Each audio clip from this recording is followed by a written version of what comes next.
नमस्कार मित्रांनो, आज आपण जगतोय, खातो, पितो, बोलतो, वागतो, पण कधी स्वतःला विचारले का, मी जे करतोय ते खरंच योग्य आहे का? आजचा अभंग देवाबद्दल नाही, तर ते आपल्याबद्दल आरसा दाखवतो. संत तुकाराम महाराज इथे फार कठोर शब्द वापरतात, पण ते कठोर नाहीत, ते जागं करणारं आहेत. चला तर मग मन शांत ठेवून या अभंगाचा अर्थ आपल्या जीवनाशी जोडून पाहूया.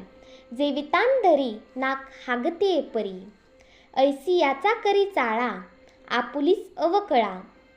सांडावे मांडावे काय ऐसे नाही ठावे, तुका म्हणे करी ताक दुधा एकी सरी.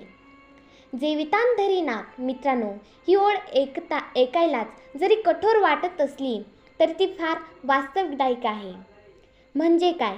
माणूस जेवत आहे, पोट भरत आहे, पण तरीही नाक मुरडत आहे.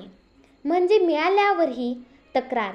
आज आपण असंच वागतो की जेवण आहे पण चव नाही, नोकरी आहे पण समाधान नाही, घर आहे पण शांती नाही, लोक आहेत पण विश्वास नाही. तुकाराम महाराज सांगतात, समस्या परिस्थितीत नाही, समस्या आपल्या वृत्तीत आहे.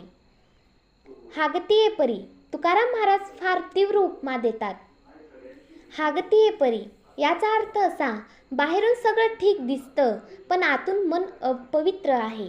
आज आपण बाहेरून गोड बोलतो पण आतून द्वेष ठेवतो, बाहेरून साधेपणा असतो पण आतून आपला अहंकार असतो. अशी भक्ती, अशी नाती, अशी माणुसकी तुकाराम महाराजांना मान्य नाही. ऐसियाचा करी चाळा. तुकाराम महाराज म्हणतात, अशा माणसाशी देव लीला करतो, पण पुढे ते लगेच स्पष्ट करतात, आपुलीच अवकळा. मित्रांनो, देव दोषी नाही, आपणच आपली अवकळा करून घेतो. चुकीचे निर्णय, वाईट सवयी, अहंकार, नंतर म्हणतो देवानं माझं वाईट केलं. मित्रांनो, हा अभंग ऐकताना आपण दुसऱ्याकडे बोट दाखवू नये. स्वतःला विचारावं, मी जे करतोय ते मनापासून आहे का? मी देव, माणसं, नातेसंबंध यांना फक्त दिखाव्यासाठी वापरतो का? तुकाराम महाराज इथे आपल्याला आरशासमोर उभे करतात. सांडावे मांडावे. तुकाराम महाराज म्हणतात, सांडावे मांडावे म्हणजे जे चुकीचं आहे ते सोडावं, जे योग्य आहे ते स्वीकारावं. पण पुढे ते म्हणतात, काय ऐसे नाही ठावे. मित्रांनो, आपल्याला कळतं काय सोडायचं आणि काय धरायचं, तरीही आपण बदलत नाही. का? सवयीमुळे, आळशीपणामुळे आणि अहंकारामुळे. आपण म्हणतो, मी असा आहे, मी अशीच आहे, माझा स्वभावच तसा आहे. तुकाराम महाराज सांगतात, हा सबबीपणा आहे, जो बदलायला तयार नाही, तो कधीही पुढे जात नाही. ताक दुधा एकी सरी. अभंगाची शेवटची ओळ फार खोल आहे. ताक दुधा एकी सरी. मित्रांनो, दूध आणि ताक दिसायला वेगळं, चवीला वेगळं, पण मूळ एकच. तुकाराम महाराज सांगतात, जग आणि देव, सुख आणि दुःख, चांगलं आणि वाईट हे वेगळं दिसतं, पण मुळात एकाच सत्याचं रूप असतं. ज्याला विवेक आहे तो फसत नाही, तो तक्रार करत नाही, तो स्वतःला सुधारतो. तुकाराम महाराज आपल्याला सांगतो, बाह्य पूजा नको, आतील शुद्धता हवी असते.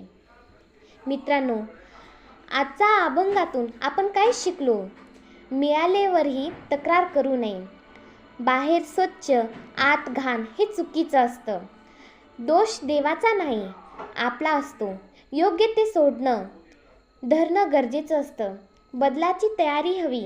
विवेकानं जगणं तर समाधान मिळतं.